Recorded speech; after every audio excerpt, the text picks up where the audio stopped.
Welcome to Pipes Around the House. In this video, I'm going to show you how to replace a rubber door seal around a uPVC door like this. This fix is cheap, quick and simple, and will stop those unwanted drafts from getting through your door and into your house.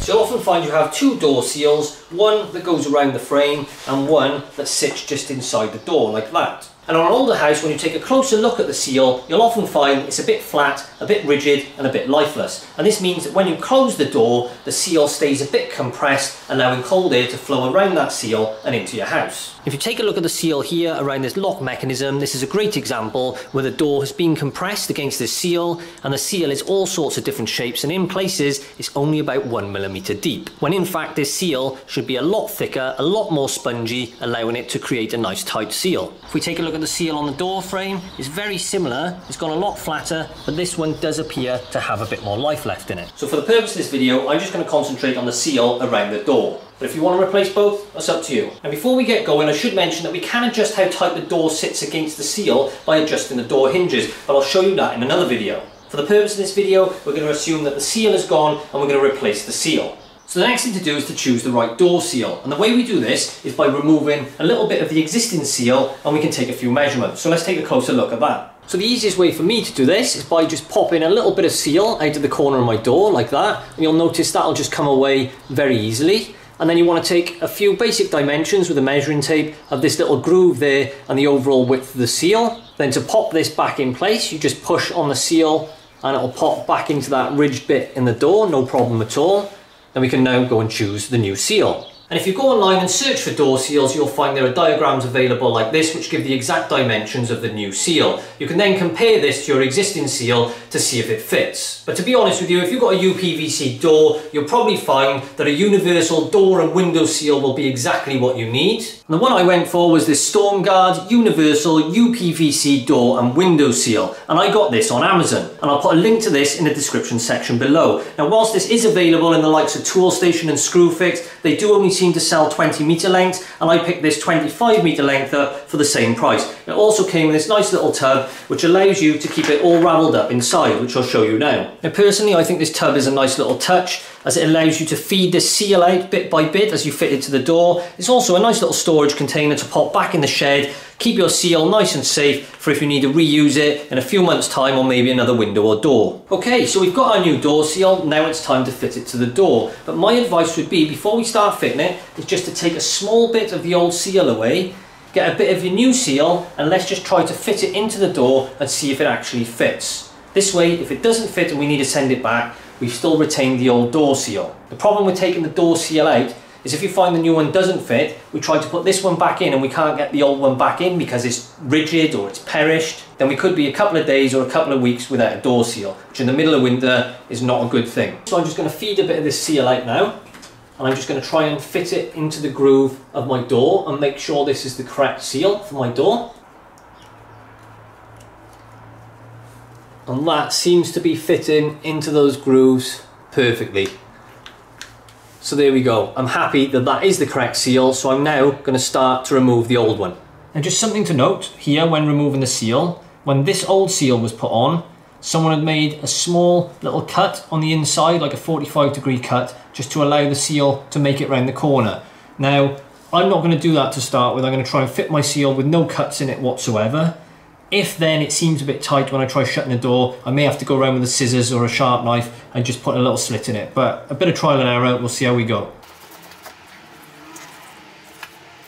And you can see here as well, where this old rubber has got a bit sticky and perished, it's actually stuck in this joint. So I'm going to probably have to scrape that out and give it a quick clean in a minute.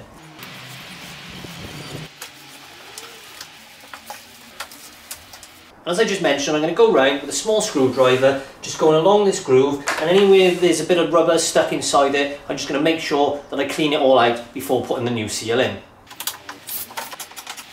Now the seal's out, we can see that on each corner of this door it's actually got this little formed ridge of plastic in there, which does bring that groove out a bit. So Like I said earlier, I'm going to fit the seal to this door all the way round, and then if I have to pull the corner back out after and just snip a little bit out of the back to make it sit comfortably in the door, then that's what I'll do, but we'll come to that in a minute. So now we're happy we've got any debris, any muck or any of the old seal out of this groove, we can start to put the new seal in place. And the way I like to do this is to take the end of my new seal, I'm going to start it off halfway across the bottom of the door and then work my way all the way around the door, just gently pushing this into the groove. But we just got to place this small bit of the seal into the groove on the door, and then this large circular bit is what creates the seal. And you simply do that by just applying some pressure, and if you look, once you've got a small section of that rubber into place, the rest will just follow.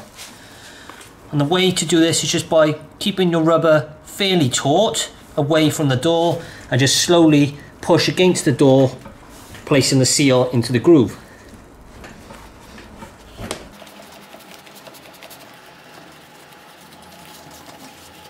I just slide my hand all the way across it, just making sure that's definitely in place. And where I've just gone around that bend there, like I mentioned earlier, I haven't put a slit in it. I just kind of tried to form it in and bend it into place. So once you're happy it's in the groove underneath and it's gone round the bend and it's sitting nicely in the groove on the vertical side of the door, we can then continue on up.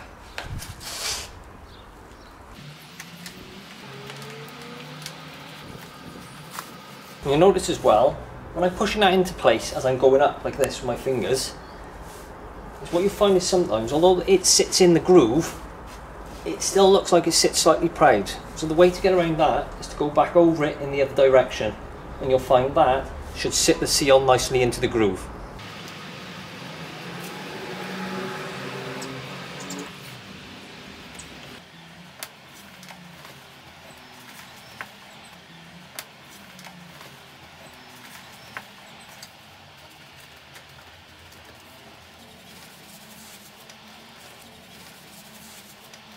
So again, when you get to the corner, just push this seal right the way to the end, and what I do is fold it round the corner, and then once you've folded it and you've got enough seal that it's not too short, it's not too long, it's just in the right place, you can start to push back into this bit there. And if you're happy that that's all good, there's no surplus, it's not too short, hold your thumb on there, push that seal back into that door groove, and then once you've got your thumb there, you can continue on down the door as you did before.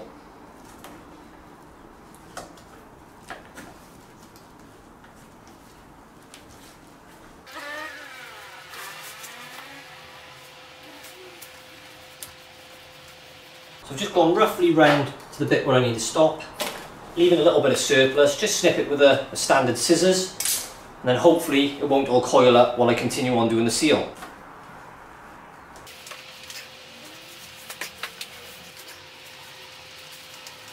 And by here, I've just marked the end of my seal, so I'm going to snip that with the scissors.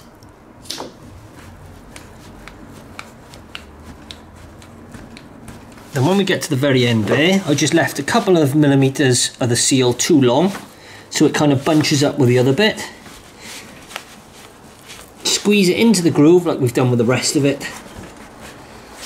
And hopefully, that's the job done. Now we can roll the seal back up into the tub. Now all we've got to do is close the door and see if the seal fits. And already with my door, when I was pushing that, I could feel it was a bit tighter, which is obviously compressing against the seal. And the other thing I can notice already is I can't hear any outside noise. Now with the old seal, where it was obviously a bit rigid and it wasn't compressing into the door properly, I could hear a bit of outside background noise through the gaps in the seal. And listening to that, that's absolutely perfect. So I'm more than happy with that. So hopefully you can see now that's a really simple job that anyone can do. If you're interested in the door and window seal I used in the video, I'll put a link to this in the description section below. If you found the video useful, then please give it a like, and don't forget to subscribe to my channel and press the bell icon for regular notifications. I've been Pousing Around the House. Ta-ta, farewell.